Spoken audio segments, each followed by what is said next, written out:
Isang maganda at mapagpalang gabi sa inyo, mga minamahal naming tagapakinig. Muli, ako po ang inyong kasama, ang inyong lingkod, na maghahatid sa inyo ng isang kwentong gigising sa ating mga natutulog na damdamin. Sabi nila, ang tahanan daw ay kanlungan ng pagmamahal at pag-aaruga. Ngunit paano kung ang mismong mga pader na dapat ay magbibigay sa iyo ng proteksyon ay maging saksi sa iyong tahimik na pagdurusa? Paano kung ang pagmamahal na inaasahan mo mula sa sarili mong kadugo ay mapalitan ng lason na unti-unting pumapatay sa iyong pagkatao? Halina't pakinggan natin ang kwento ni Lola Liwayway. Ang lamig ng sahig na semento ay unti-unting gumagapang sa manipis na banig na kanyang hinihigaan. Para itong mga daliri ng yelo na humahaplos sa kanyang nananakit na likod. Paakyat sa kanyang mga buto na tila pagod ng dalhin ang bigat ng 80 taon. Dito sa sulok ng kusina, sa tabi ng paminggalan na amoy ipis, dito na ang kanyang mundo.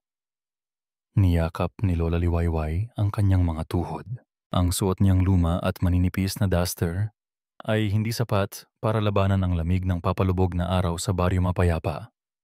Sa di kalayuan, naririnig niya ang malakas na tawanan mula sa telebisyon sa sala, kasabay ng kalansing ng mga kubyertos sa hapagkainan. Sila lang. Si Nilo, ang kanyang bugtong na anak, at ang asawa nitong si Dalisay. Siya ay hindi kasali ron. Matagal na siyang hindi kasali. Isang malakas na kalabog ng plato sa lababo ang nagpabalik sa kanya sa kasalukuyan. Lumabas si Dalisay mula sa maliwanag na sala. Bitbit ang isang mangkok. Ang ilaw mula sa bumbilya sa itaas niya ay nagbibigay anino sa kanyang mukha, ngunit kitang-kita pa rin ni Liwayway ang pagkasuklam sa mga mata ng kanyang manugang. "Hayan ang hapunan mo, Nay," sabi ni Dalisay. Ang salitang Nay ay puno ng panunuya, walang bahid ng paggalang. Inilapag nito sa sahig, sa tabi niya, ang isang platong kanin na may ilang piraso ng tutuyong isda. Pagkatapos ay itinaas nito ang mangkok. "Ulam, para hindi ka naman mamatay sa gutom agad." At ibinuhos nito ang laman ng mangkok sa ibabaw ng kanin. Isang sabaw na malamig at manilaw-nilaw sa sebo. May mga lumulutang na piraso ng gulay na halatang tirang ulam mula pa sa kanilang pananghalian.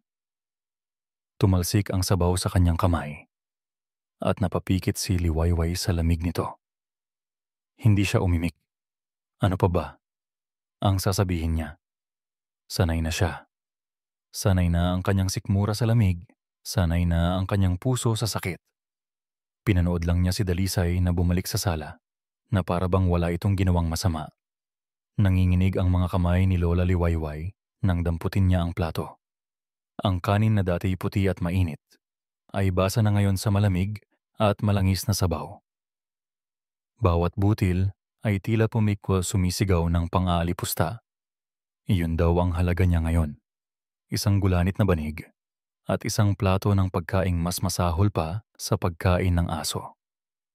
Naalala niya ang kanyang yumaong asawa, si Arturo. Kung nabubuhay lang ito, hinding-hindi nito papayagan na mangyari ito.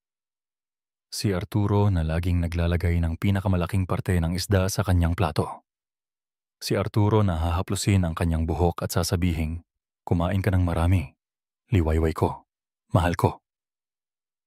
Isang butil ng luha ang pumatak mula sa kanyang mata, bumagsak sa ibabaw ng kanin. Mabilis niya itong pinunasan. Hindi.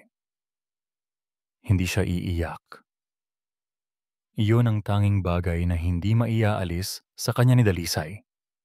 Ang kanyang dignidad. Maya-maya pa, narinig niya ang ugong ng tricycle ni Nilo. Ang kanyang anak. Isang maliit na pag-asa ang sumibol sa kanyang dibdib. Baka sakali, ngayong gabi, makita ni Nilo ang kanyang kalagayan. Baka sakali, Pagsabihan nito si Dalisay. Pumasok si Nilo sa bahay. Pagod mula sa maghapong paghahanap ng trabaho. Napatingin ito sa gawin niya, sa sulok ng kusina. Nagtama ang kanilang mga mata. Nakita ni Nilo ang plato sa kanyang kandungan. Nakita nito ang basang kanin. Nakita nito ang lahat. Ngunit sa isang iglap, tila may isang tabing na humarang sa mga mata nito.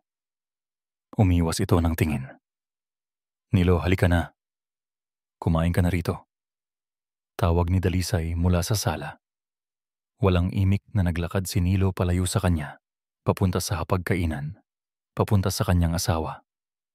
Ang pinto ng kanilang silid na nagsara pagkatapos ay tila isang hatol.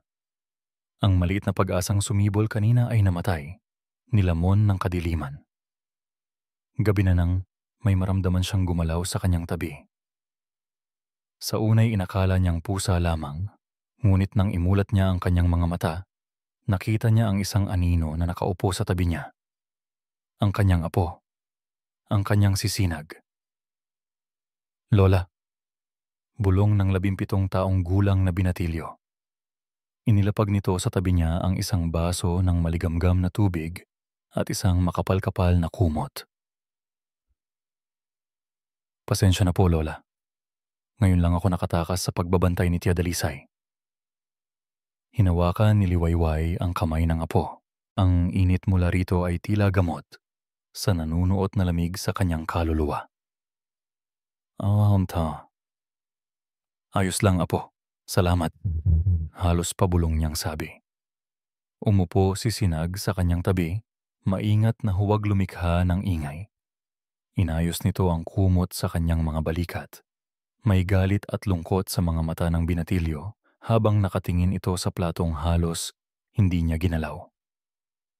Lola, tiis lang po muna tayo. Bulong ni Sinag, nanginginig ang boses. Malapit na po akong makatapos. Kapag nakahanap ako ng trabaho, aalisin kita dito. Hindi ko nahahayaang gawin nila ito sa'yo. Hinaplos ni Lola Liwayway ang pisngi ng apo. Sa lahat ng kadiliman sa buhay niya, si Sinag ang kanyang tanging liwanag, ang kanyang sinag ng pag-asa. Humigpit ang yakap ni Sinag sa kanya, at naramdaman niya ang pagtulo ng maiinit na luha nito sa kanyang balikat. Lola, balang araw, aalis tayo dito. Pangako. Ang pangakong iyon. Iyon ang tanging kinakapitan niya. Iyon ang nagbibigay sa kanya ng lakas para harapin ang panibagong umaga. Nang makabalik si Sinag sa kanyang silid, iniwan nitong nakabukas ng bahagya ang pinto. Sapat lang para marinig ni Lola Liwayway ang usapan mula sa kabilang kwarto. Ang mga pader na gawa sa manipis na lawanit ay walang itinatagong lihim.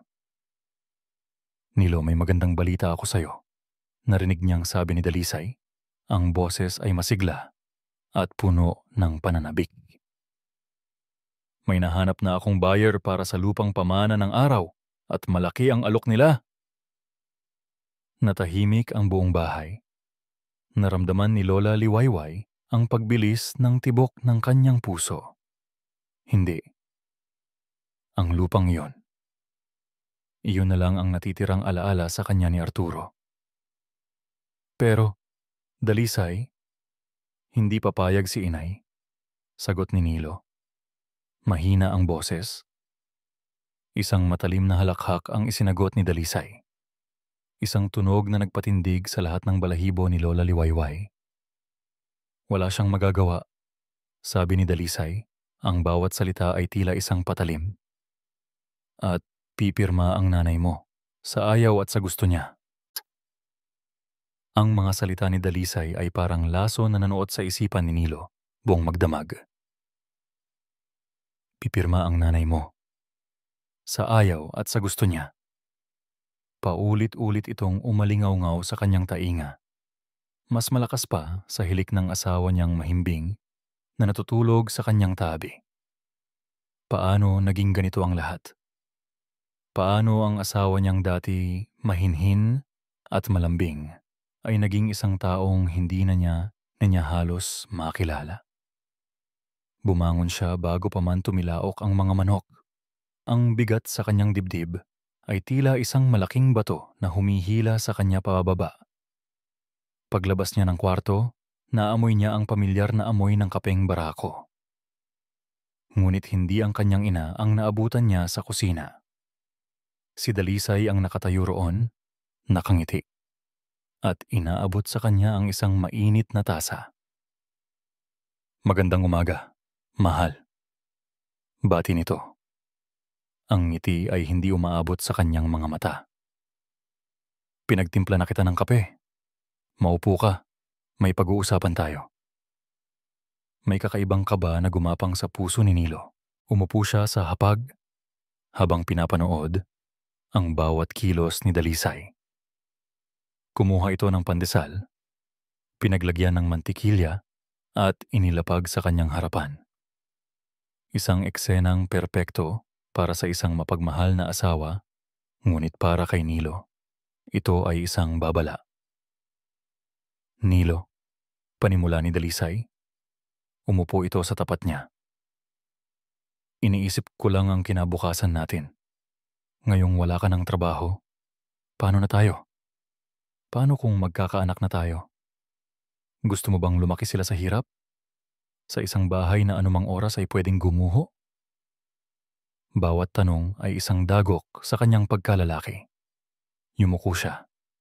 Nakatitig sa kape. "Hindi, syempre hindi." Mahina niyang sagot. "Kaya nga, mahal." Hinawakan ni Dalisay ang kanyang kamay. Ang haplos nito ay malambot, ngunit ang pagkakahawak ay mahigpit. "Itong lupa ni inay, ito na ang sagot sa lahat. Isipin mo, Nilo. Makakabili tayo ng bagong bahay. Makakapagsimula ka ng maliit na negosyo.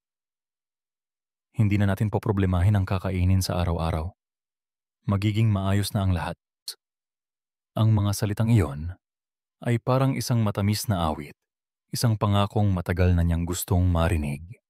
Ngunit sa likod ng lahat ng iyon, nakikita niya ang mukha ng kanyang ina, payat, malungkot, at nag-iisa sa sulok ng kusina. Pero kay inay ang lupang yon, Dalisay. Alaala yon ni itay sa kanya. Bumuntong hininga si Dalisay, at ang ngiti sa labi nito ay biglang naglaho. "Ano ang mas mahalaga sa iyo, Nilo? Ang isang pirasong lupa na puno ng alaala o ang pamilya natin? Ang asawa mo? Ang magiging anak mo?" Kausapin mo siya, Nilo. Bilang anak niya, responsibilidad mong ipaintindi sa kanya kung ano ang tama. Iniwan siyang mag-isa ni Dalisay sa hapagkainan. Ang pandesal ay tila naging bato sa kanyang lalamunan. Ang kape ay lumamig na. Buong umaga niyang pinag-isipan ang mga sinabi nito. May punto si Dalisay. Nahihirapan na sila. Ngunit tama ba na isakripisyo ang huling kaligayahan ng kanyang ina para sa sarili nilang kaginhawaan? Sa wakas, tinipon niya ang lahat ng kanyang lakas ng loob. Nilapitan niya si Lola Liwayway na nag-aayos ng mga tuyong dahon sa bakuran. Ang likod nito ay hukot na. Ang bawat galaw ay mabagal. "Inay, Inay," tawag niya. Lumingon ang kanyang ina at isang maliit na ngiti ang sumilay sa mga labi nito. "Oh, Nilo, anak." Naupo si Nilo sa isang lumang bangko sa tabi niya. Hindi niya alam kung paano magsisimula. "Inay, tungkol po doon sa lupa."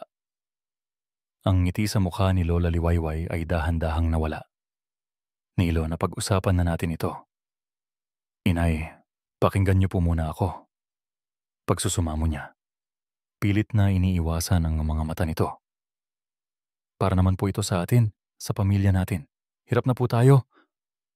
Hindi sumagot si Lola Liwayway. Sa halip, pumasok ito sa loob ng bahay. Akala ni Nilo ay tapos na ang usapan, ngunit bumalik ito na may hawak na isang luma at kupas na litrato. Ipinakita nito sa kanya. Ang larawan nilang mag-asawa noong kabataan pa nila. Masaya, puno ng pag-asa. "Ang tatay mo," sabi ni Lola Liwayway, hinahaplos ang larawan. Bago siya namatay, may ibinilin siya sa akin. May itinago siya sa ilalim ng puno ng mangga sa lupang iyon. Isang maliit na kahon na gawa sa kahoy. Sabi niya, nandoon daw ang puso niya. Napakunot ang noo ni Nilo. Puso po? Tumango ang kanyang ina at sa unang pagkakataon, nakita niya ang niyang mga luhang namumuo sa mga mata nito. Ang mga unang liham niya para sa akin. Ang tula na isinulat niya noong ipinagbubuntis kita. Iyon ang nakatago ron, Nilo. Iyon ang tunay na pamana ng iyong ama. Hindi pera, kundi pag-ibig. Hinigpitan nito ang hawak sa litrato. Ito ang puso ng iyong ama, Nilo. Paano ko ito maipagbibili?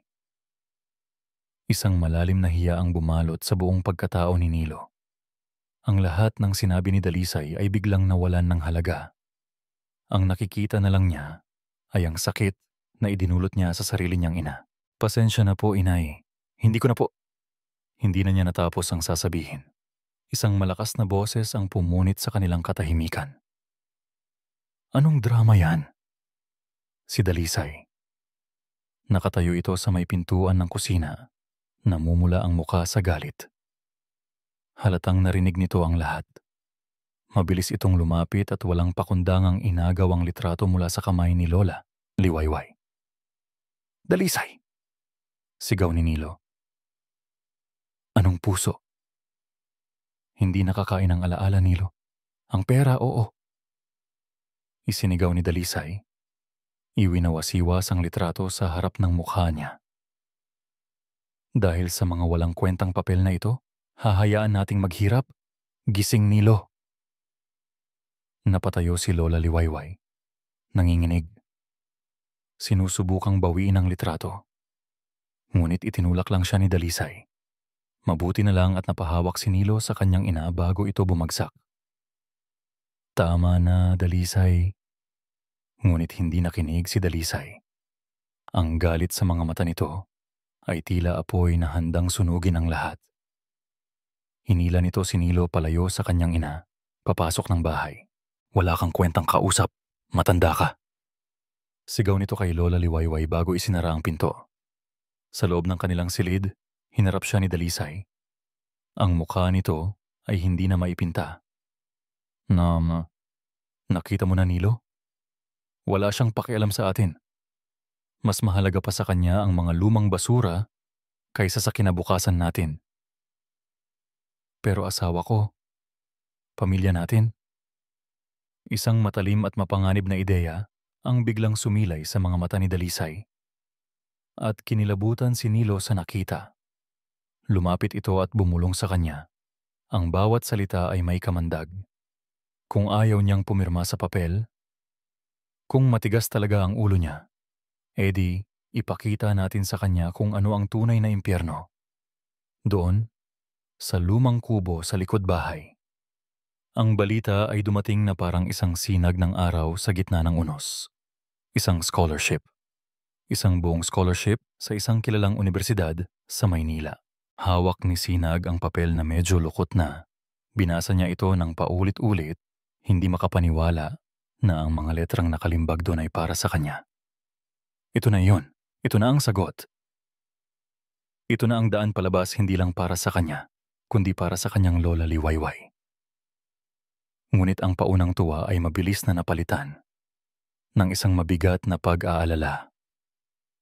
Ang pag-alis niya ay nangangahulugang iiwan niya ang kanyang lola. Iiwan niya ito sa mga kamay ni Dalisay na walang kasama at walang tagapagtanggol.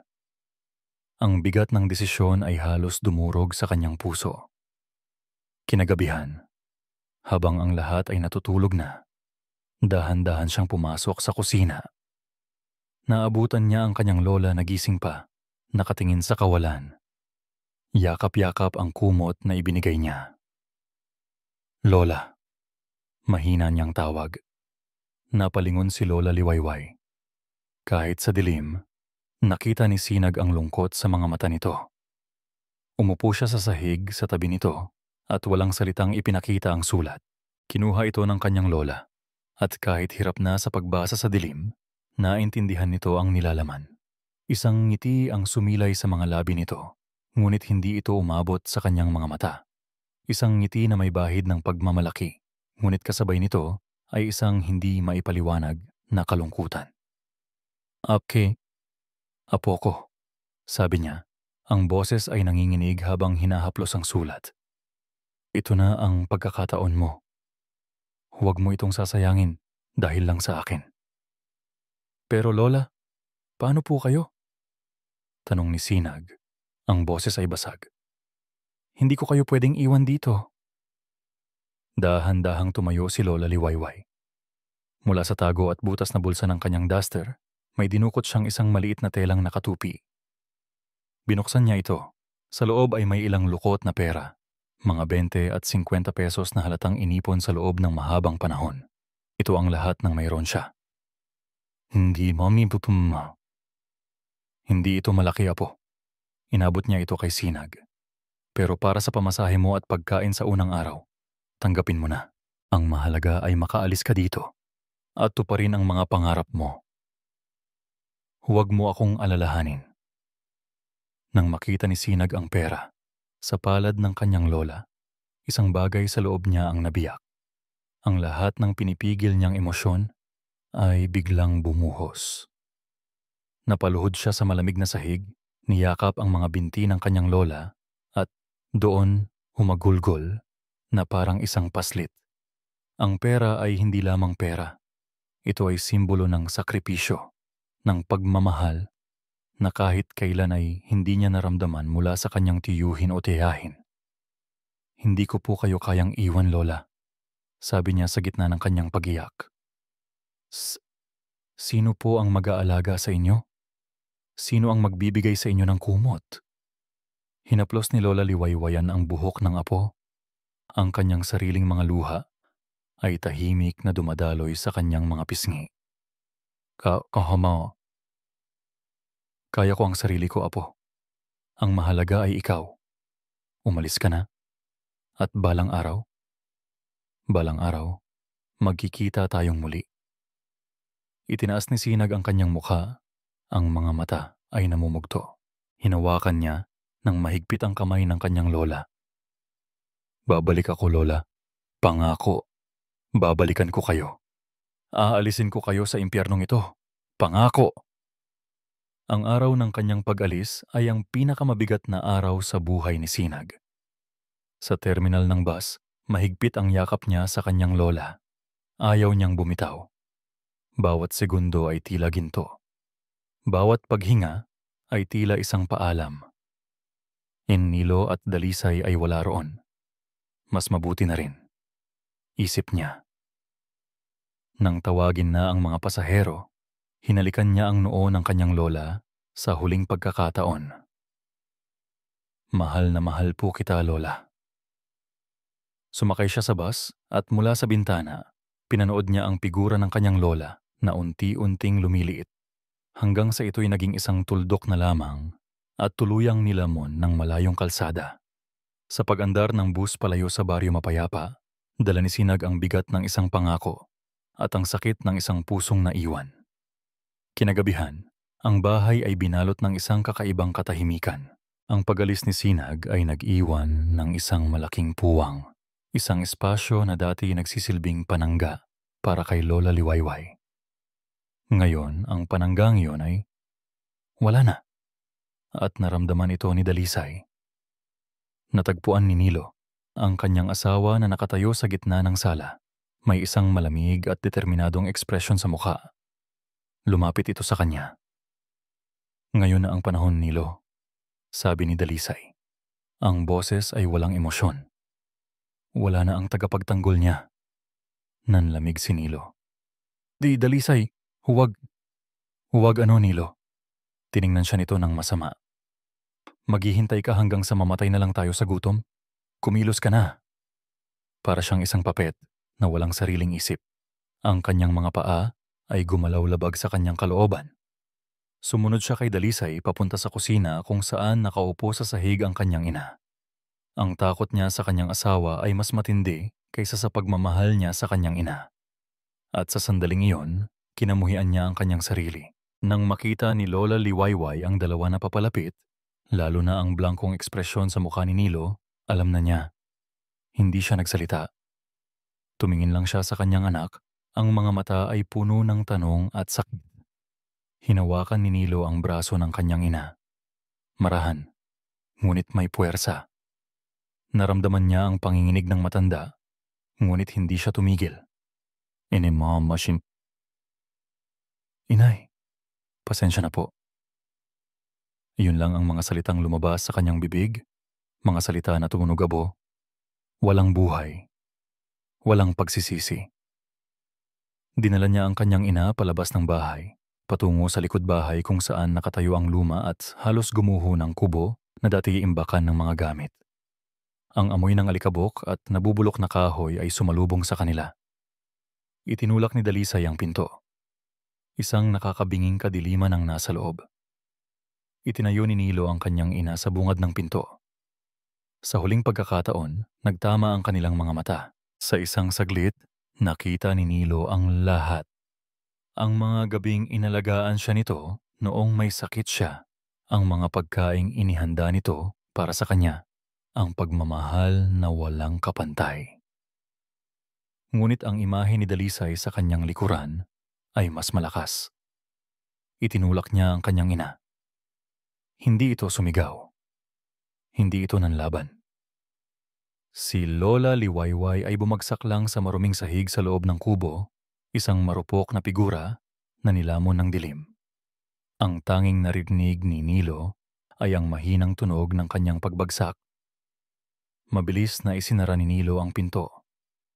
Nanginginig ang kamay niyang isinara ang trangka, isang piraso ng kahoy na nagsilbing kandado sa pagitan ng kanyang ina at ng mundo. Ang tunog ng pagbagsak ng trangka ay tila isang putok ng baril sa katahimikan ng gabi. Mula sa labas, narinig ang boses ni Dalisay, matagumpay at malupit. Diyan ka lang hanggang sa matauhan ka at pumirma sa mga papel. At pagkatapos, isang malakas na kalabog. Ang pinto ay isinara ng tuluyan. Nag-iiwan kay Lola Liwayway sa isang malamig, madilim at walang katapusang gabi. 3 taon. 1,905 araw. Gabi-gabi, binibilang ni Sinag ang mga araw na iyon sa kanyang isipan. Ang bawat pagsikat ng araw sa Maynila ay hindi liwanag, kundi paalala sa kadilimang iniwan niya sa baryo mapayapa. Ang bawat tagumpay sa kanyang pag-aaral, bawat papuring natatanggap, ay walang lasa. Dahil sa likod ng lahat ng iyon, may isang pangakong hindi pa niya natutupad. Ngayon, sa edad na 20, bumaba siya sa bus na huminto sa entrada ng kanilang baryo. Wala na ang payat at langki na katawan ng isang teenager. Napalitan ito ng tindig ng isang lalaking hinubog ng hirap at determinasyon. Ang suot niyang malinis na polo at slacks ay tila banyaga sa maalikabok na daan. Sa kanyang likod ay isang backpack at sa kanyang mga mata ay isang apoy na hindi kailanman namatay sa loob ng 3 taon. Habang naglalakad siya sa pamilyar na daan, ang bawat bahay, bawat puno ay nagbabalik ng mga alaala. Ngunit hindi siya naparito para sa mga iyon. Iisa lang ang nasa isipan niya, si Lola Liwayway. Mula sa malayo, natanaw na niya ang kanilang bahay o kung ano ang natitira rito. Ang pintura ay halos tuklap na lahat, ang ilang yero sa bubong ay kinakalawang na, at ang halamanan na dating inaalagaan ng kanyang lola ay puno na ngayon ng matataas na damo. Isang mabigat na kaba ang biglang kumalat sa kanyang dibdib. Tila sumisigaw ang bahay ng kapabayaan at kalungkutan. Lola? Tawag niya nang makarating sa bakuran. Lola, nandito na po ako. Walang sumasagot. Kumatok siya sa pinto. Tio Nilo? Tia Dalisay? Bumukas ang pinto at bumungad sa kanya si Tia Dalisay. Ang pagbabago dito ay kabaligtaran ng sa kanya. Medyo tumaba ito at may suot na gintong hikaw. Ngunit ang ekspresyon sa mukha nito, nang makita siya ay hindi nagbago. Isang malamig na pagtataka na may halong inis. Aba si Sinag, ang scholar ng Maynila. Sabi nito, hindi man lang siya pinapasok. Anong hangin ang nagdala sa'yo rito? Nasaan po si Lola? Diretsong tanong ni Sinag, hindi pinansin ang panunuya nito. Tinaasan siya ng kilay ni Dalisay. Ang lola mo, nandoon, nagpapahinga. Alam mo na, matanda na. Mahina na ang isip. May kung anong mali sa tono ni Dalisay. Isang kaswal na pagwawalang bahala na nagpadala ng kuryente ng takot sa kanyang gulugod. Sinubukan niyang sumilip sa loob ng bahay. Wala ang banig ng kanyang lola sa dating pwesto nito sa kusina. Gusto ko po siyang makita. Natutulog nga. Huwag mo nang istorbohin. Mabilis na sagot ni Dalisay, haharangan sana ang pinto. Ngunit sa sandaling iyon, may narinig si Sinag. Isang mahinang ubo. Hindi galing sa loob ng bahay, kundi sa likuran, sa gawi ng lumang kubo. Hindi na siya nagpaalam. Mabilis niyang nilampasan si Dalisay, na napasigaw sa pagkagulat. Tinakbo niya ang gilid ng bahay, patungo sa likuran. At doon, nakita niya ito. Ang pinto ng kubo ay nakasarado, ngunit may isang maliit na butas sa bulok na dingding na kahoy. Dahan-dahan siyang lumapit. Nanginginig ang kanyang mga tuhod. Sumilip siya sa butas. Sa una ay halos wala siyang makita sa dilim. Ngunit habang nasasanay ang kanyang mga mata, isang imahe ang unti-unting nabuo, isang anino sa isang sulok. Nakaupo sa maruming lupa. Payat. Sobrang payat. Ang buhok na dati kulay pilak ay magulo at manipis na. At nang gumalaw ang anino at tumama ang isang sinag ng liwanag mula sa butas ng bubong sa mukha nito, halos gumuho ang mundo ni Sinag. Ang kanyang lola liwayway. Ang kanyang dating mapupungay na mata ay halos nakalubog na sa bungo nito. Ang balat sa mga braso ay tila nakabalot na lang sa buto. Nakasuot ito ng isang duster na mas mukha ng basahan. Hindi maaari. Napaatras si Sinag, napasandal sa pader ng bahay, humihingal, na parang tinakbo ang buong baryo. Ang pangakong binitiwan niya 3 taon na ang nakalipas ay bumalik na, parang isang sampal. Aalisin ko kayo sa impyernong ito. Anong ginawa niya? Nag-aral siya. Nagpakadalubhasa. Habang ang lola niya ay nabubulok sa isang kulungan. Isang galit na. Hindi niya pa naramdaman, kailanman, ang nagsiklab sa kanyang dibdib. Isang puting init na galit na nagpamanhid sa kanyang takot at sakit. Mabilis siyang bumalik sa harap ng bahay. Sinalubong siya ni Dalisay na galit na galit. Ano ka ba? Bastos ka talaga. Bakit ka pumunta doon? Buksan mo ang pinto! Isinigaw ni Sinag. Ang boses ay kulog na yumanig sa buong bakuran. Ang Sinag na kilala ni Dalisay ay wala na. Natigilan si Dalisay sa biglaang pagbabago.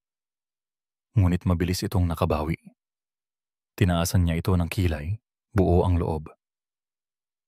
At bakit ko gagawin yon? Para saan? Para tumakas na naman siya at mapahamak? Iyan ang pinakamabuting paraan para alagaan ang isang ulyanin. Alagaan? Halos pabulong na sabi ni Sinag, hindi makapaniwala sa kanyang narinig. Tawag mo dyan pag-aalaga? Pinapatay niyo siya. Hindi mo alam ang pinagsasabi mo, ganti ni Dalisay. Wala ka dito sa loob ng 3 taon. Kami ang nagtiis sa kanya. Sa gitna ng sigawan, lumabas si Nilo mula sa loob. Mukhang nag-iising lang. Mas matanda itong tingnan ngayon. Mas payat. At ang mga balikat ay tila laging nakayuko. Nang makita nito si Sinag at ang galit sa mga mata nito, agad itong umiwas ng tingin. Ang katahimikan ni Nilo ang kumpirmasyon sa lahat. Naintindihan na ni Sinag. Hindi niya sila makukuha sa sigawan, hindi sila matitinag ng konsensya, dahil wala sila nito. Huminga siya ng malalim. Pinakalma ang kanyang sarili. Ang nag-aapoy na galit ay naging isang malamig at matalim na yelo. Tiningnan niya si Dalisay, diretso sa mga mata. Pagkatapos ay tiningnan niya ang kanyang tiyonilo na hindi pa rin makatingin sa kanya. Sige, sabi ni Sinag. Ang boses ay kalmado na ngayon, ngunit mas nakakatakot. Kung yan ang gusto ninyo. Naglakad siya palayo. Hindi na siya lumingon pa. Hoy, saan ka pupunta? Pahabol na sigaw ni Dalisay. Huminto si Sinag sa may tarangkahan. Dahan-dahan siyang lumingon at isang maliit, walang emosyong ngiti ang gumuhit sa kanyang mga labi. Isang ngiti na nagpatindig sa balahibo ni Dalisay. Hindi niyo pa ako kilala. At tumalikod na siya, naglakad palayo sa bahay na iyon, ngunit hindi bilang isang talunan. Naglakad siyang palayo na may isang malinaw na plano sa kanyang isipan. Ang digmaan ay ngayon palang nagsisimula. Umalis si Sinag sa bahay na iyon na may yelo sa kanyang puso at apoy sa kanyang kaluluwa. Ang bawat hakbang palayo ay hindi pag-atras, kundi pagkuha ng buwelo.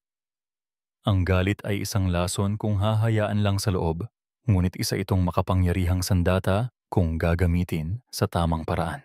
At sa loob ng 3 taon sa Maynila, natutunan niyang hindi lahat ng laban ay dinadaan sa sigawan at pisikal na lakas.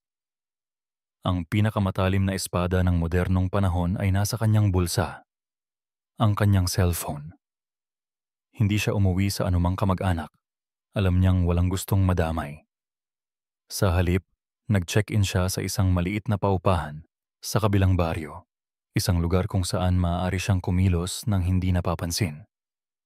Ang unang gabi niya ay ginugol niya sa pagpaplano. Ang bawat detalye, bawat posibleng hakbang, bawat maaaring maging reaksyon ni Dalisay at Nilo ay isinulat niya sa isang lumang notebook. Kinabukasan, bago pa man sumikat ang araw, bumalik siya. Hindi sa harap ng bahay, kundi sa likod, kung saan alam niyang mas maluwag ang bakod. Tahimik siyang umakyat, at sa loob ng ilang segundo, nasa bakuran na siya. Nagtatago sa likod ng malalaking puno ng saging. Ang puso niya ay dumadagundong sa kanyang dibdib. Hindi ito takot, kundi adrenaline. Dahan-dahan siyang gumapang palapit sa kubo. Mula sa kanyang backpack, kinuha niya ang isang maliit na tripod para sa cellphone. Maingat niyang isinandal ito sa isang butas sa dingding, tinitiyak na ang lens ng kamera ay eksaktong nakatutok sa loob. Pinindot niya ang record button. Ang pulang ilaw na kumikislap ay tila isang dugong umaagos, isang testamento sa krimen na nagaganap sa loob. Bumalik siya sa butas kung saan niya unang nasilayan ang kanyang lola. Ang nakita niya ay halos dumurog muli sa kanyang puso. Gising na si Lola Liwayway. Nakaupo ito sa isang sulok, nakasandal sa pader, at dahan-dahang nginunguya ang isang bagay. Isang piraso ng matigas na pandesal na isinasawsaw nito sa isang basong may maduming tubig. Iyon na siguro ang kanyang almusal. Nanginginig ang mga kamay ni Sinag habang hawak ang cellphone. Ang bawat pagsubo ng kanyang lola ay parang isang sundang sa kanyang dibdib. Pinilit niyang huwag gumawa ng anumang ingay, kinagat ang kanyang labi para pigilan ang isang hikbi. Kailangan niyang tiisin ito. Ang bawat segundo ng video na ito ay isang patak ng lason para sa kanya, ngunit ito rin ang panlunas na kailangan niya para iligtas ang kanyang lola. Ito ang ebidensya. Ito ang katotohanan na kailangang makita ng mundo. Matapos ang ilang minuto na para sa kanya ay isang walang hanggang pagdurusa, maingat niyang kinuha ang cellphone at tahimik na umalis sa bakuran. Ang video ay nasa kanya na. Ngunit kulang pa. Kailangan niya ng testimonya ng tao. Alam niya kung sino ang lalapitan.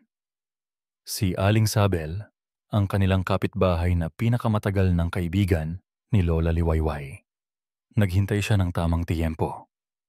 Nang makita niyang nagwawalis sa bakuran si Aling Sabel at wala nang ibang tao sa paligid, mabilis niya itong nilapitan. Aling Sabel, mahina niyang tawag. Nagulat ang matanda. Sinag, iho, ikaw pala. Anong...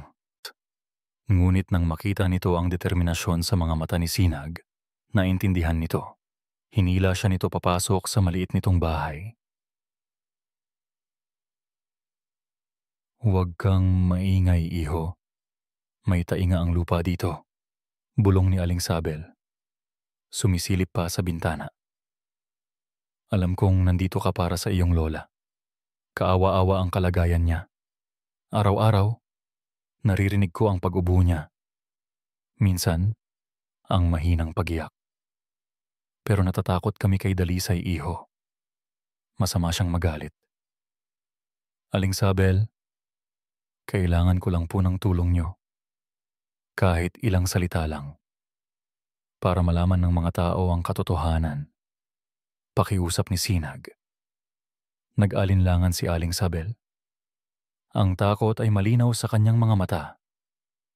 Ngunit pagkatapos ay tumingin ito sa direksyon ng bahay ni Sinag at isang luha ang pumatak sa kanyang mga mata. Para kay Liwayway, sabi nito, ang boses ay basag. Diyos na lang ang bahala sa akin. Sa isang sulok ng bahay ni Aling Sabel, inilabas ni Sinag ang kanyang cellphone at pasimpleng pinindot ang voice record. Sa nanginginig na boses, isinalaysay ni Aling Sabel ang mga nakikita at naririnig niya sa loob ng 3 taon. Ang mga sigaw, ang pagmamalupit, ang unti-unting paghina ng kanyang kaibigan. Hindi niya binanggit ang pangalan niya, ngunit ang kanyang testimonya ay malinaw at makatotohanan. Nang hapon ding iyon, sa isang maliit na internet cafe sa bayan, sinimulan ni Sinag ang pag-atake. Ginamit niya ang isang anonymous social media account na ginawa niya para lang sa layuning ito. In-upload niya ang maikling video ng kanyang lola sa loob ng kubo. Ang clip kung saan kumakain ng matigas na tinapay ang kanyang lola na may caption na, "Ang totoo sa likod ng bahay ng isang respetadong pamilya sa baryo mapayapa.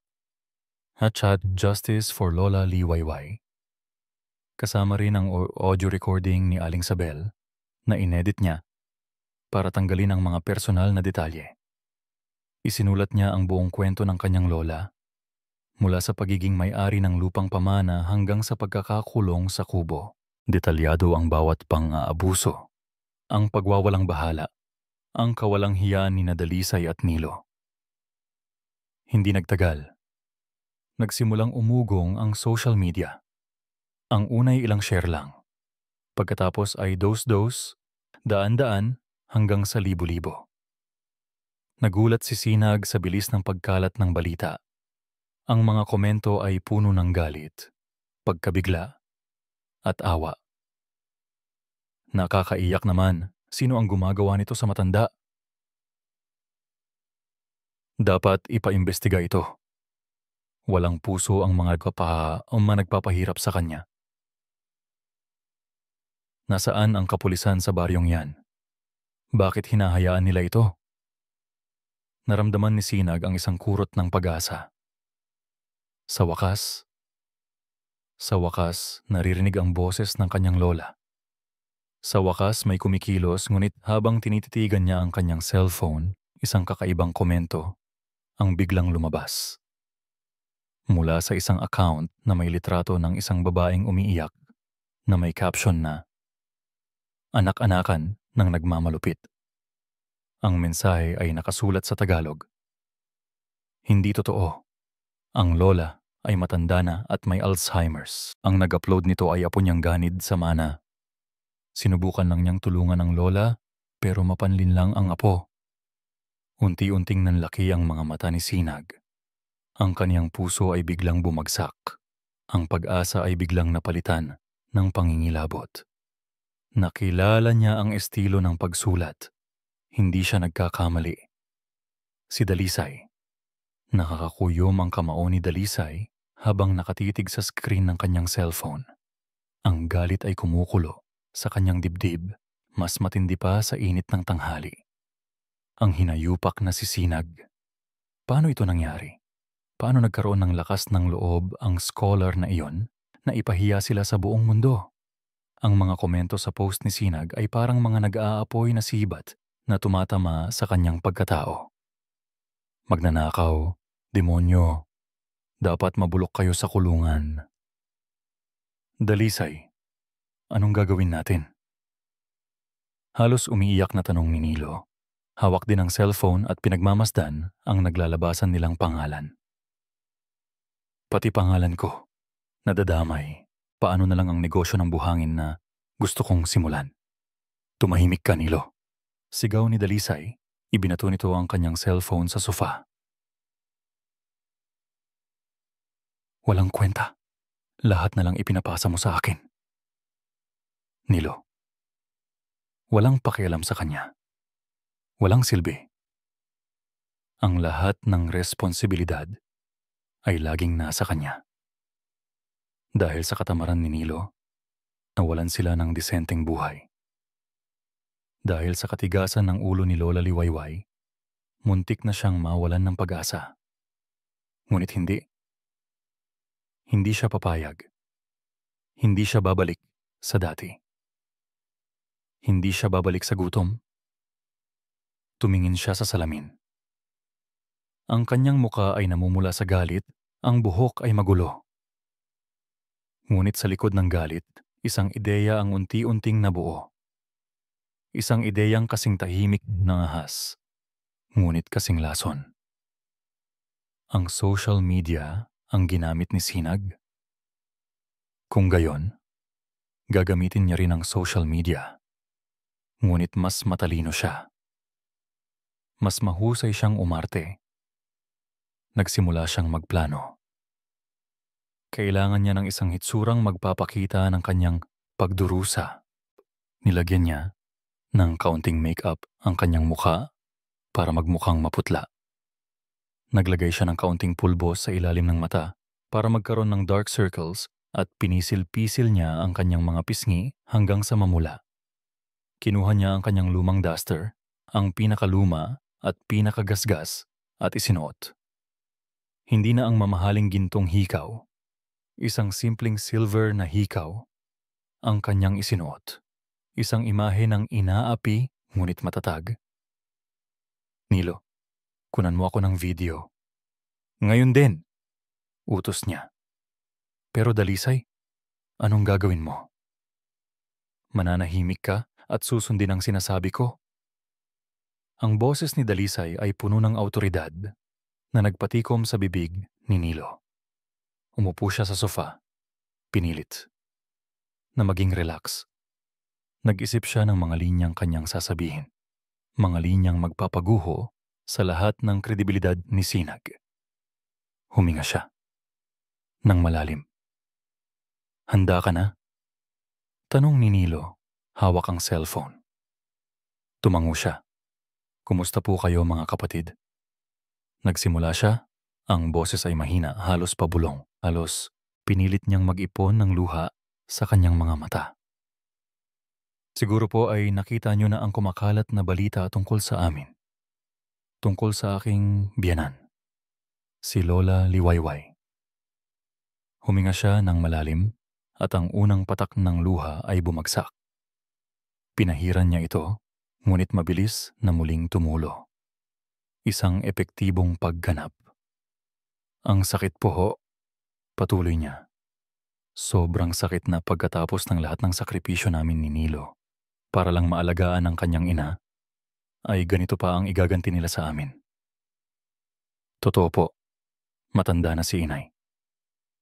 At sa kasamaang palad, may karamdaman na po siya. Nagiging ulyanin. Minsan, nakakalimutan na niya ang kanyang sariling pangalan. Minsan, naglalayas. Minsan, kinakausap niya ang sarili. Ginawa lang po namin ang lahat ng ito para sa kanyang kaligtasan. Pinilit niyang magtunog, naninikip ang kanyang dibdib tila nasasaktan sa bawat salitang lumalabas sa kanyang bibig. Ang kubo po na sinasabi nila, tiningnan niya ang kamera at sa kanyang mga mata ay walang makikita kundi pagmamalasakit. Yun po ay ginawa lang namin para may ligtas siyang mapagpahingahan. Ayaw po namin siyang mawala o mapahamak. Dahoon po ay may pinto na pwedeng ilock para hindi po siya makalabas at maligaw. Hindi po kami nagkulang sa pagmamahal ni sa pagkain. Ang kumalat na video, galing po iyon sa apo niyang si Sinag. Siya po ang gusto lang mang-agaw ng lupang pamana. Matagal na po siyang nagpipilit na ipabenta ang lupa kahit ayaw ni inay. Ngayon ginagamit niya ang sitwasyon para sirain kami. Kaswal niyang inilabas ang ilang lumang medical records ng kanyang biyenan na nagpapakita ng general check-up at reseta ng vitamins para sa matatanda at ipinakita sa kamera, kunwari ay ebidensya ng sakit nito. Hindi niya sinabing hindi ito para sa Alzheimer's. Ang mahalaga ay may nakita ang mga tao. Kung may mali man kaming nagawa, sabi niya, tinakpan ang kanyang mukha gamit ang kanyang kamay. Iyon po ay ang pagmamahal namin ng sobra sa isang taong hindi na makaintindi. Patawarin po ninyo kami. Pinatay ni Nilo ang record. Ang galing mo, Dalisay, sabi nito. Nakatulala. Hindi niya pinansin si Nilo. Mabilis niyang in-upload ang video sa kanyang personal Facebook account na may caption na, "Ang katotohanan sa likod ng mga akusasyon." Isang panawagan sa katarungan para kay Lola Liwayway at sa aming pamilya. Answer justice for Lola Liwayway. Ang totoo. Asya huwag magpadala sa bulong. Pagkatapos ay hinintay niya. Ang mga unang komento ay magkahalo. May naniniwala, may nagdududa. Ngunit alam niya ang sikreto ng social media. Ang kasinungalingan. Kapag inulit ng paulit-ulit at may drama, ay mas mabilis kumalat kaysa sa katotohanan. At tama siya. Matapos ang ilang minuto, ang kanyang video ay nagsimulang mag-viral. Mas mabilis pa kaysa sa post ni Sinag. Ang mga tao ay nakikisimpatiya sa kanya. Ang mga komento sa post ni Sinag ay unti-unting napalitan ng mga tanong. Teka, alin ba ang totoo? Sino ang nagsasabi ng totoo? Kawawa naman si Aling Dalisay. Ang hirap talaga pag may matandang ulyanin. Mukhang mapagkakatiwalaan itong babae. Posibleng ang ganid sa mana ang apo. Ang mga salitang iyon ay parang musika sa tenga ni Dalisay. Ngayon magka-level na sila ni Sinag. Mas mataas pa nga siya. Ang pagiging martir ay mas epektibo kaysa sa pagiging tagapagligtas sa mata ng publiko. Mabilis na nagpadala ng mensahe sa kanya ang isang reporter mula sa isang lokal na news outlet. Ma'am Dalisay, pwede po kayong ma-interview? Gusto po namin marinig ang inyong panig. Isang mapanganib ng ngiti ang sumilay sa kanyang labi. Ito na. Ito na ang huling bala. Naramdaman niya ang kapangyarihan sa kanyang mga kamay. Si Sinag na akala niya ay makakapagpabagsak sa kanya ay ngayon ay nasa ilalim na ng kanyang mga paa. Nagring ang kanyang cellphone. Isang unknown number. Sinagot niya. Hello, Dalisay? Isang boses ng lalaki, matigas at formal. Ako si Mr. Ramirez, ang supervisor ni Sinag. Gusto ko lang sabihin na pansamantala naming sinuspinde ang lahat ng activities ni Mr. Sinag dahil sa mga lumalabas na issue para hindi makasira sa imahe ng aming organisasyon. Isang panalo. Isang napakalaking panalo. Ang ngiti ni Dalisay ay lumawak, puno ng tagumpay.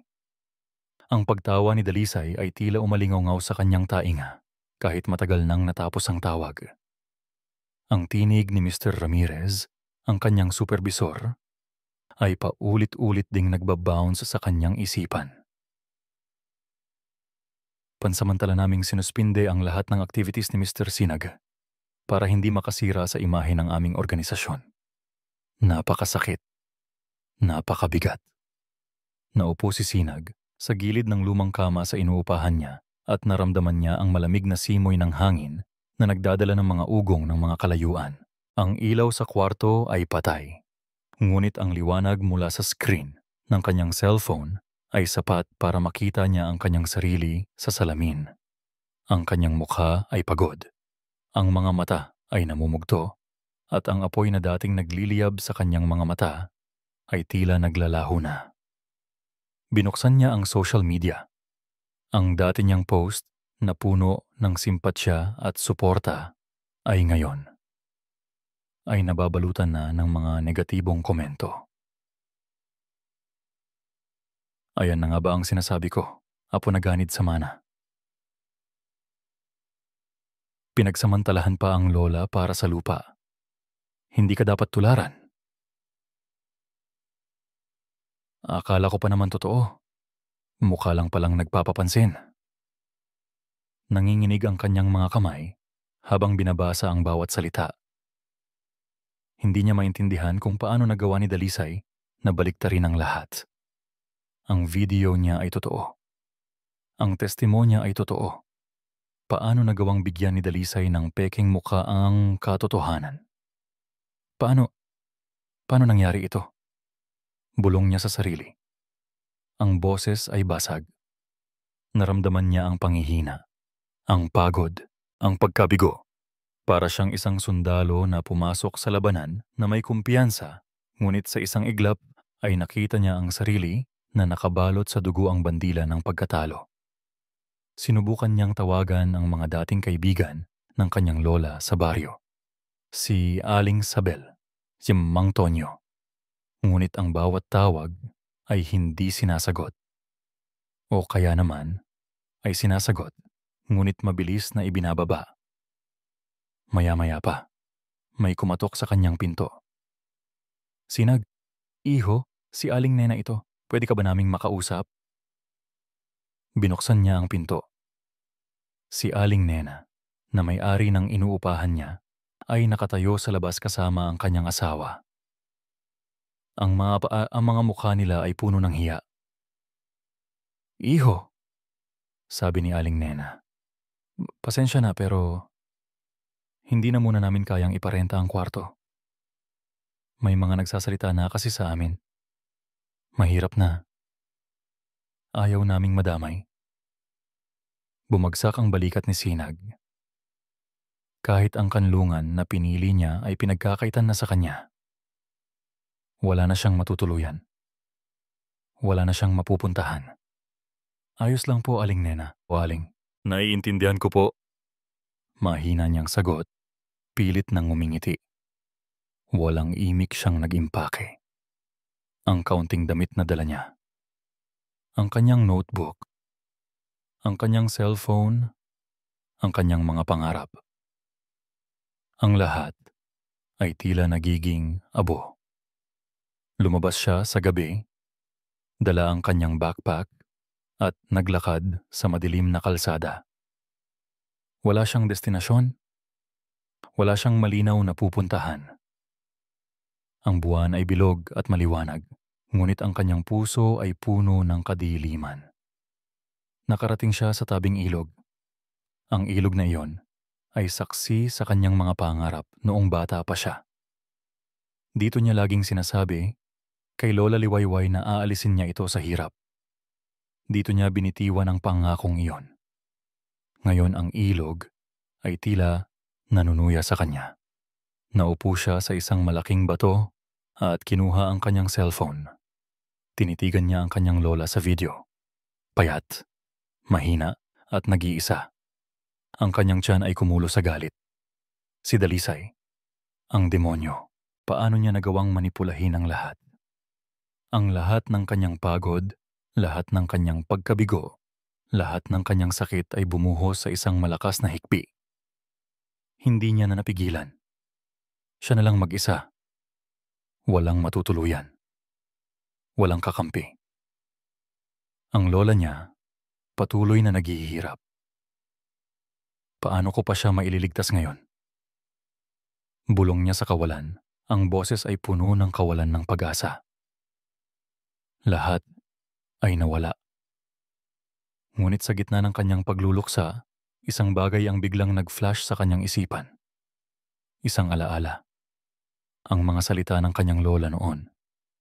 Noong sinubukan ni Nilo na kunin ang pirma nito para sa lupa. Ang tatay mo, bago siya namatay, may ibinilin siya sa akin. May itinago siya sa ilalim ng puno ng mangga sa lupang iyon. Isang maliit na kahon na gawa sa kahoy. Sabi niya, nandoon daw ang puso niya. Ito ang puso ng iyong ama, Nilo. Paano ko ito maipagbibili? Ang puso ng kanyang lola. Ang alaala ng kanyang lolo. Ang maliit na kahon. Isang butil ng pag-asa ang biglang sumilay sa kanyang kadiliman. Hindi pa nawawala ang lahat. Hindi pa tapos ang laban. Ang lupang pamana ng araw. Mayroong isang bagay na nakabaon doon. Isang bagay na hindi kayang baliktarin ng kasinungalingan ni Dalisay. Isang bagay na magpapatunay sa pagiging matino ng kanyang lola. Ang mga liham ng pag-ibig. Kinuha niya ang kanyang cellphone. Binuksan ang mapa. Tiningnan niya ang lokasyon ng bahay. Ang puno ng mangga. Ang pinaglibingan ng puso ng kanyang lolo. Muling bumalik ang apoy sa kanyang mga mata. Hindi ito ang katapusan. Ito ay simula pa lang ng tunay na laban. Ang mga araw na sumunod sa tagumpay ni Dalisay sa social media ay naging impyerno para kay Nilo. Sa labas, ang kanyang asawa ay masayang nagpo-post sa harap ng kamera ng mga reporter, nagbibigay ng mga exclusive interviews tungkol sa kanyang pagmamahal sa biyenan. Sa loob ng bahay, si Dalisay ay nagiging mas brutal. Ang bawat komento ng suporta mula sa publiko ay tila nagpapalaki sa kanyang ego, nagpapatibay sa paniniwala niya na tama siya. Ngunit para kay Nilo, ang bawat komento ay parang martilyo na tumatama sa kanyang konsensya. Ang tawa ni Dalisay ay tila tunog ng mga demonyo. Ang kanyang mga gabi ay puno ng bangungot. Nakikita niya ang kanyang ina, payat at naghihirap, nakatingin sa kanya ng may sakit at pagtataka. At sa bawat bangungot, kasama ang kanyang ama. Nakatayo sa tabi ng ilog, nakatingin sa kanya ng may malalim na pagkadismaya. Isang gabi, habang naghahanda si Dalisay ng kanyang dinner para sa biyenan, isang mangkok ng kanin na may kaunting tuyo at malamig na tubig. May kung anong bumaliktad sa sikmura ni Nilo. Ang amoy ng tuyo, na dati paborito niya, ay biglang naging nakasusuka. Nakita niya ang paraan ng pagbato ni Dalisay ng plato sa loob ng kubo na parang sa aso. Dalisay, huwag naman ganyan. Mahina niyang sabi. Humarap si Dalisay sa kanya. Ang mga mata ay puno ng pagkamuhi. Anong huwag ganyan? Nagmamalasakit ka na naman sa ulyanin na yan? Dahil sa kanya, muntik nang masira ang pangalan natin. Kung hindi ako kumilos, baka nasa kulungan na tayo ngayon. Pero, ina ko siya, Dalisay. Halos pabulong niyang sabi. At ako ang asawa mo, isinigaw ni Dalisay. Sino ang pipiliin mo, Nilo? Ang nanay mong baliw? O ako? At ang kinabukasan natin? Ang mga salitang iyon ay nagpabalik sa kanya sa alaala ng unang pagkakataon na sinabi ni Dalisay ang ganoong tanong. Noon, pinili niya si Dalisay. Ngayon, habang tinititigan niya ang brutalidad sa mga mata nito, napagtanto niya ang kanyang pagkakamali. Ang kinabukasan na pinapangarap niya ay puno ng kasinungalingan at kasakiman. Ang kanyang kaligayahan ay nakatayo sa ibabaw ng pagdurusa ng kanyang ina. Kinamuhian niya ang kanyang sarili. Kinamuhian niya ang kanyang kahinaan.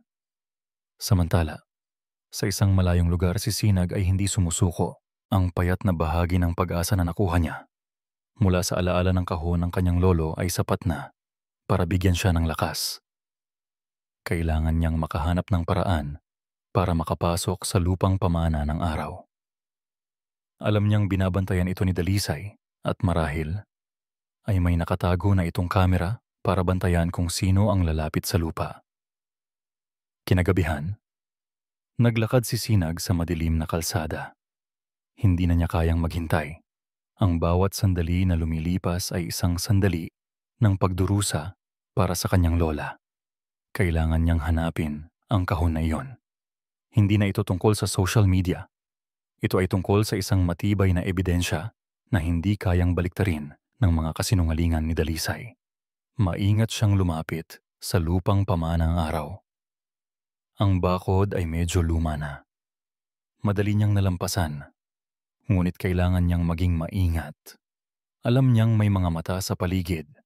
Dahan-dahan siyang naglakad, tinutunton ang bawat puno ng mangga. Ang gabi ay madilim at ang mga anino ay tila nagtatago ng mga lihim. Naalala niya ang sinabi ng kanyang lola, sa ilalim ng puno ng mangga. Ngunit alin sa mga puno? Mayroong 3. Sinimulan niyang hukayin ang pinakamatandang puno gamit ang maliit na pala na kanyang dinlala. Bawat pala ng lupa ay isang panalangin.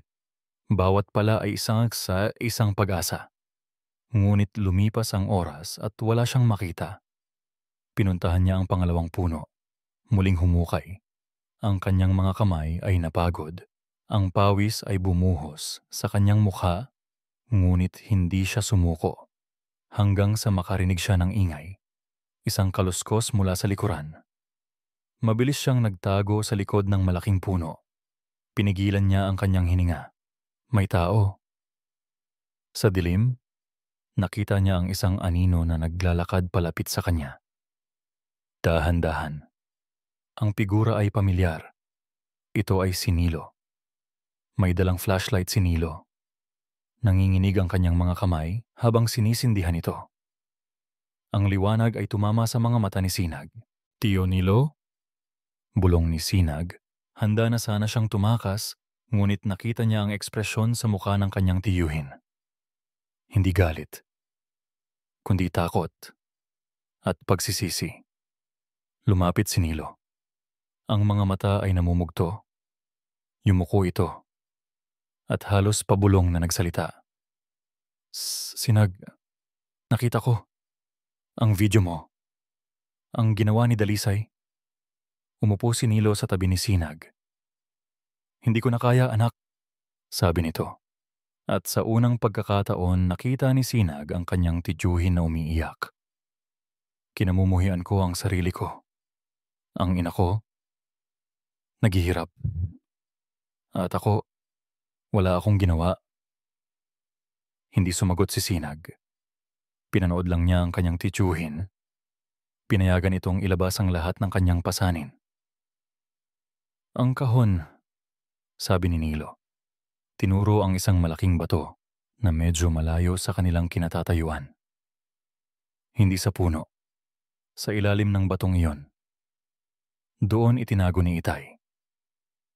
Palaging sinasabi ni Inay sa akin noon na doon daw niya itinago ang pinakamahalagang alaala nila. Doon ko natandaan ang sinabi ni Inay nang huli kaming magkausap, hindi sa puno ng mangga. Sa ilalim ng batong iyon. Nanlaki ang mga mata ni Sinag. Tiningnan niya ang batong tinuturo ni Nilo. Isang malaking patag na bato, halos nakakubli na sa mga damo. Ito pala. Ito ang hinahanap niya. Ngunit bago pa man makakilos si Sinag, isang boses ang narinig niya mula sa di kalayuan. Isang pamilyar na boses. Nilo? Nandiyan ka ba? Sino ang kausap mo? Si Dalisay. Nanlaki ang mga mata ni Sinag at Nilo. Ang boses ni Dalisay ay tila isang matalim na balaraw na tumusok sa katahimikan ng gabi. Mabilis na nagkatinginan, sina Sinag at Nilo. Ang takot ay malinaw sa mga mata ni Nilo. Ngunit sa pagkakataong ito, may kasamang determinasyon. Hindi na siya ang Nilo na nakayuko at walang kibo. Dalisay, nandiyan ka ba? Muling tawag ni Dalisay. Mas malapit na ngayon. Tago, Chunilo. Bulong ni Sinag. Walang pag-aalinlangan. Gumapang si Nilo sa likod ng malaking puno ng mangga. Nagmamadali ring umakyat si Sinag. Gamit ang maliit na pala, sinimulan niyang hukayin ang ilalim ng batong itinuro ni Nilo. Ang kanyang mga kamay ay nanginginig sa pagmamadali. Narinig na niya ang mga yabag ni Dalisay na papalapit. Naririnig na niya ang paghingal ni Dalisay.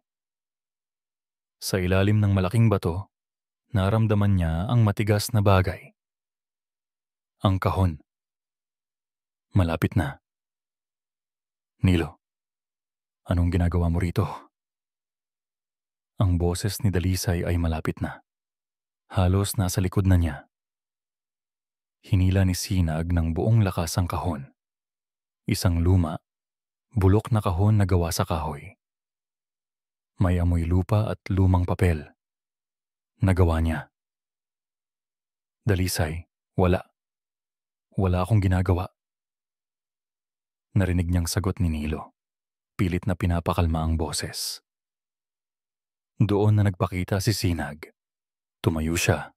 Hawak ang kahon. Ang mga mata niya ay nakatingin ng diretso kay Dalisay na ngayon ay nasa ilang hakbang na lang ang layo sa kanya.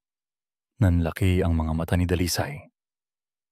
Sinag, anong ginagawa mo rito? Anong hawak mo? Ang katotohanan. Kalmadong sagot ni Sinag, ngunit ang kanyang loob ay kumukulo.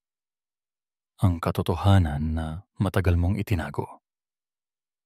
Nagulat si Dalisay, ngunit mabilis itong nakabawi. Nagsisinungaling ka. Wala kang alam. Lumayas ka dito. Bawal ka rito. Hindi, sabi ni Sinag. Dito ako ipinanganak. Dito ako lumaki. At dito ko ilalabas ang lahat ng kasinungalingan mo. Pinakita niya ang kahon. Lumabas na rin si Nilo mula sa pinagtataguan nito. Ang presensya ni Nilo ay nagbigay ng mas malaking gulat kay Dalisay. Nilo? Anong ibig sabihin nito? Isinigaw ni Dalisay. Ang kanyang muka ay biglang nagbago, mula sa galit patungo sa takot. Tama na, Dalisay, sabi ni Nilo. Ang boses ay nanginginig, ngunit matatag. Tama na ang lahat ng panloloko mo. Tumakas si Dalisay. Ngunit hindi na siya kasing bilis ng kanyang takot. Mabilis siyang tinakbo ni Sinag. Ngunit bago pa niya mahabol, may isang sasakyan na pumarada sa daan. Lumabas ang isang lalaki na may kamera at isa pang lalaki na may microphone. Si Mang Alex, ang lokal na reporter na kinumbinsi ni Sinag, ay kasama ang kanyang cameraman. Sinag, nasaan ang lola mo? Tanong ni Mang Alex. Nandito po, sabi ni Sinag, itinaas ang kahon. Ngunit ang lola ko, Mang Alex, hindi na makakapagsalita. Ang mga ito ang magpapatunay sa kanyang pagkatao. Ipinagpatuloy ni Sinag ang kanyang plano. Kinumbinsi niya si Mang Alex na mag-organisa ng isang emergency barangay meeting. Kunwari ay para linawin ang issue na kumalat sa social media. Alam niyang hindi ito tatanggi si Dalisay dahil gustong-gusto nitong ipagpatuloy ang kanyang pagpapanggap bilang biktima. Nang sumapit ang gabi, ang barangay hall ay puno ng mga tao. Ang buong baryo ay naroroon, kabilang ang ilang opisyal ng barangay. Si Dalisay ay nakaupo sa harap, umiiyak, nagkukwento tungkol sa kakulangan ng kanyang biyenan at kung paano pinagsamantalahan ni Sinag ang kanyang ina. Si Nilo ay nakaupo sa tabi ni Dalisay, ngunit ang kanyang mga mata ay walang buhay. Sa isang sulok, nakaupo si Sinag. Hawak niya ang kahon. Kaya po ako nandito ngayon, sabi ni Dalisay. Pinahiran ang kanyang luha. Para ipagtanggol ang aking karangalan at ang katotohanan. Ang aking biyenan ay ulyanin at ang kanyang apo ay ganid sa mana. Iyon po ang totoo. Nagkaroon ng bulungan sa mga tao. May mga naniniwala kay Dalisay. May mga nagdududa pa rin. Ngunit pagkatapos, tumayo si Sinag. May gusto rin po akong ibahagi sa inyo. Isang bagay na hindi kayang lokohin ng kahit na sinong sinungaling. Naglakad si Sinag sa gitna, papunta sa harap. Inilapag niya ang kahon sa lamesa. Nagulat ang lahat, lalo na si Dalisay. "Ito po," sabi ni Sinag. Dahan-dahang binubuksan ang kahon. Sa loob, may mga luma at dilaw na papel. Mga liham. "Ito po ang puso ng aking lolo. Ang mga liham ng pag-ibig niya para sa aking lola at ang tula na isinulat niya para sa kanyang anak, para sa aking tiyunilo. Bago siya namatay, kinuha niya ang isang liham at nagsimulang magbasa. Ang kanyang boses ay malinaw, malakas at puno ng emosyon. Ito ay mga salita ng pagmamahal, ng pangako, ng pangarap. Bawat salita ay tumatagos sa puso ng mga nakikinig. Mahal kong liwayway, bawat pagsikat ng araw ay paalala kung gaano ako kaswerte na ikaw ang kasama ko. Ang iyong mga mata ay kasing kinang ng mga bituin at ang iyong ngiti ay nagpapalimot sa lahat ng problema ko." Nagsimulang umiyak ang ilang matatanda sa mga nakikinig. Ito ang tunay na alaala ng pag-ibig. Ang mga mata ni Dalisay ay nanlaki sa gulat at takot. Ang kanyang mukha ay namutla. "At ito po," sabi ni Sinag, kinuha ang isang tula. "Para sa kanyang anak, si Nilo. Ipinagbubuntis pa lang po noon ang aking tiyunilo. Anak ko, ikaw ay sinag ng pag-asa. Lumaki ka sanang matapang at may paninindigan. Ang pagmamahal mo sa iyong ina ay maging ilaw na gagabay sa'yo." Pagkatapos basahin ang tula, lumingon si Sinag kay Nilo. Ang kanyang tiyuhin ay nakatayo na. Ang kanyang mga mata ay puno ng luha, ng pagsisisi at ng isang bagong lakas ng loob. "Ito ang ina ko," sabi ni Nilo. Ang boses ay nanginginig, ngunit malakas. Hindi siya ulyanin. Ang lahat ng sinabi ni Dalisay, kasinungalingan. Ang lahat ng ito, ang lahat ng pagpapahirap sa ina ko. Utos ni Dalisay. Ako. Ako ang nagkulong sa sarili kong ina sa kubo. Dahil natakot ako sa asawa ko. Ang buong barangay hall ay nabalot ng gulat. Ang mga bulungan ay naging malakas na ungol ng pagkagalit. Ang mga mata ng lahat ay nakatuon kay Dalisay, na ngayon ay nanginginig, namumutla, at hindi na makasagot. Ang kanyang maskara ay tuluyan ng natanggal. Kasama po namin ngayon ang mga kinatawan ng DS Babrod at ng lokal na kapulisan. Sabi ni Sinag, tumayo sa likuran niya ang isang social worker at 2 pulis. Mayroon din po kaming ebidensya ng video at audio recording na nagpapatunay sa kanyang paghihirap at sa pagmamalupit ng mga taong dapat sanang nag-aalaga sa kanya. Lumapit ang 2 pulis kay Dalisay, na ngayon ay nakatingin sa kawalan, ang kanyang mga kamay ay nanginginig. "Ginang Dalisay," sabi ng isa sa mga pulis, ang boses ay matigas. "Kailangan niyo pong sumama sa amin. Mayroon po kaming warrant of arrest para sa kasong elder abuse." Ang mga huling salita ay tila bumalik kay Dalisay sa kanyang katawan. Nagulat ito. At sa isang huling pagtatangka, sinubukan nitong manlaban. Ngunit wala na siyang laban. Ang lahat ay nakita na. Ang lahat ay narinig na. Habang hinihila ng mga pulis si Dalisay, napatingin ito kay Nilo. Isang tingin ng poot at pagtataksil. Ngunit si Nilo ay hindi na umimik. Siya ay malaya na sa mga tanikala ng takot. Isang mahinang tunog ang nagpagising kay Lola Liwayway. Hindi ito ang dati niyang kinasanayang kalabog ng plato o ang matalim na boses ni Dalisay. Hindi ito ang kalansing ng trangka na nagpapakulong sa kanya. Ito ay isang tunog ng pag-asa, ang tunog ng pagbukas ng pinto. Dahan-dahan siyang nag-angat ng tingin. Mula sa dilim na kanyang kinasanayan, unti-unting lumitaw ang isang figura sa bungad ng kubo. Isang figurang nakatayo sa likod ng maliwanag na sinag ng araw. Ang kanyang apo. Ang kanyang si Sinag. Lola, ang boses ni Sinag ay nanginginig sa emosyon. Lola, nandito na po ako. Labas na po tayo.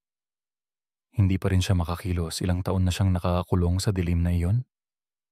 Ilang taon nang ang liwanag ay isang panaginip na lamang. Sa huli niyang nakita ang araw, hindi ganoon kaliwanag. Hindi ganoon kainit. Marahan siyang nilapitan ni Sinag. Ang mga mata ng kanyang apo ay puno ng luha. Ngunit may kakaibang kinang na nagbibigay lakas sa kanya. Inabot nito ang kanyang kamay. Ang kamay na iyon ay mainit, puno ng buhay. Ang kamay na matagal na niyang hinintay. Hinawakan niya ang kamay ni Sinag at sa tulong ng kanyang apo, dahan-dahan siyang tumayo. Ang kanyang mga buto ay umaling-aungaw sa sakit. Ang kanyang mga tuhod ay halos bumigay. Ngunit ang presensya ni Sinag ay nagbigay sa kanya ng lakas na hindi niya alam na mayroon pa siya. Hakbang-hakbang, iginabay siya ni Sinag palabas ng kubo. At doon, sa labas, tumama sa kanyang mukha ang liwanag ng araw. Ang araw. Ang kanyang mga mata ay nanlabo, nasisilaw sa tindi ng liwanag. Pinikit niya ang kanyang mga mata at naramdaman niya ang init ng sikat ng araw sa kanyang balat. Isang init na matagal nang nawala sa kanyang buhay. Nang imulat niya ang kanyang mga mata, unti-unti niyang nakita ang mundo, ang mga kulay, ang mga puno, ang kalangitan, ang lupang pamana ng araw. Malaya na siya. Ilang buwan na ang lumipas mula ng araw na iyon. Si Dalisay ay nakulong, nagbabayad sa kanyang mga kasalanan. Ang kanyang mukha ay hindi na kailanman muling makikita sa baryo mapayapa. Si Nilo, ang kanyang anak. Nagbabayad pa rin ito sa kanyang mga pagkukulang, ngunit sa ibang paraan. Nakaupo si Lola Liwayway sa isang bagong silya sa labas ng kanilang bahay, na ngayon ay malinis at maaliwalas na. Hindi pa man ganap na nakabawi ang kanyang katawan, ngunit ang kanyang espiritu ay unti-unti nang nagiging buo. Ang sikat ng araw ay humahaplos sa kanyang mukha. Lumapit si Nilo. May dalang balde at tabo. Inay, gusto niyo po bang paliguan ko kayo? Maganda po ang panahon ngayon. Tumingin si Lola Liwayway sa kanyang anak. Ang mukha nito ay payat pa rin. Ang kanyang mga mata ay puno ng pagod at pagsisisi. Ngunit may isang bagong kinang na ngayon dito. Kinang ng pagmamalasakit. Ang mga kamay nito, na dating humila sa kanya papasok sa dilim, ay ngayon ay maingat, na inihahanda ang tubig. Hindi siya umimik. Marahan niyang inabot ang kamay ni Nilo at pinisil ito. Isang simpleng kilos, isang tahimik na pagpapatawad. Ang mga luha ay biglang dumaloy sa mga mata ni Nilo.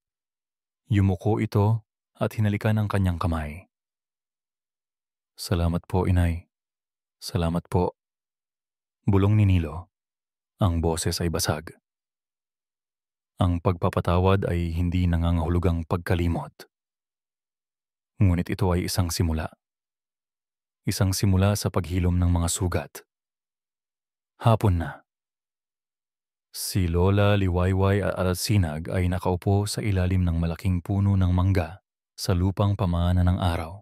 Sariwa pa ang lupa sa ilalim ng batong inalis. Hawak ni Sinag ang kahon at sa loob ay ang mga lumang liham at ang tula ng kanyang lolo. Basahin mo ulit, Apo. Pakiusap ni Lola Liwayway. Ang boses ay mahina ngunit may ngiti. Kinuha ni Sinag ang isang liham. Ang mga mata ay nakatuon sa bawat salita. Mahal kong Liwayway, bawat pagsikat ng araw ay paalala kung gaano ako kaswerte na ikaw ang kasama ko. Ang iyong mga mata ay kasing kinang ng mga bituin at ang iyong ngiti ay nagpapalimot sa lahat ng problema ko. Walang kayamanang makakahigit sa pagmamahal ko si Han Musum. Pasmamahal ko sa iyo at sa kapayapaan na hatid ng ating pamilya. Iingatan ko ang ating lupang pamana ng araw dahil ito ang saksi sa ating pag-ibig at sa mga pangarap nating magkasama. Manatili tayong matatag, mahal ko, sa bawat hamon ng buhay. Dahil ang pag-ibig natin ay parang sinag ng araw, hindi kailanman mamamatay. Nagtapos si Sinag sa pagbasa. Ang kanyang lola ay nakatingin sa malayo. Ang mga mata ay may kislap. Ang mga alaala ay nagbabalik, ngunit hindi na ito masakit. Ito ay matamis, puno ng pagmamahal.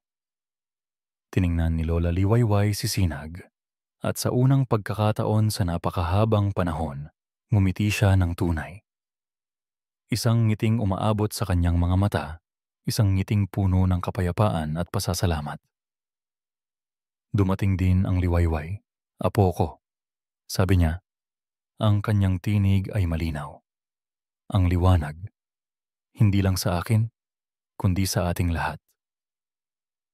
Ang sikat ng araw ay dahan-dahang lumulubog, nagbibigay ng gintong kulay sa buong baryo mapayapa. Ang lahat ng kadiliman ay nawala na. Ang kapayapaan ay bumalik sa lupang pamana ng araw. At sa gitna ng lahat, ang pag-ibig at katarungan ay nagtagumpay. Narito po ang aral ng kwentong ito, mga minamahal naming tagapakinig. Ang tunay na pagmamahal at paggalang sa pamilya, lalo na sa ating mga magulang at nakatatanda, ay isang liwanag na hindi kailanman mapapatay ng kasakiman at kasamaan. Sa gitna ng pinakamadilim na pagsubok, ang pag-asa ay laging nananatili at ang katarungan ay darating para sa mga nangangailangan. Mahalaga po ang bawat boses. Huwag tayong matakot ipagtanggol ang katotohanan.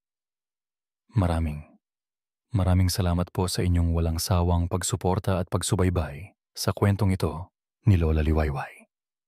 Sana po ay nakahanap kayo ng aral at inspirasyon sa kanyang paglalakbay. Anong kwento po kaya ang gusto ninyong marinig sa susunod? Ibahagi po ninyo sa aming comment section. Hindi dito nagtatapos ang ating paglalakbay. Marami pa pong kwentong kasing ganda at mas pununan ng aral dito sa aming channel. Kung nagustuhan nyo ang kwentong ito, i-like, i-share sa pamilya at mga kaibigan at mag-subscribe na rin para lagi kayong updated sa mga susunod pa naming kwento. I-click nyo ang notification bell para kayo ang unang makarinig kapag may bago kaming upload. Pagpalain po kayo ng Panginoon, kayo at ang inyong buong pamilya. Hanggang sa muli. Pusong muling umiibig.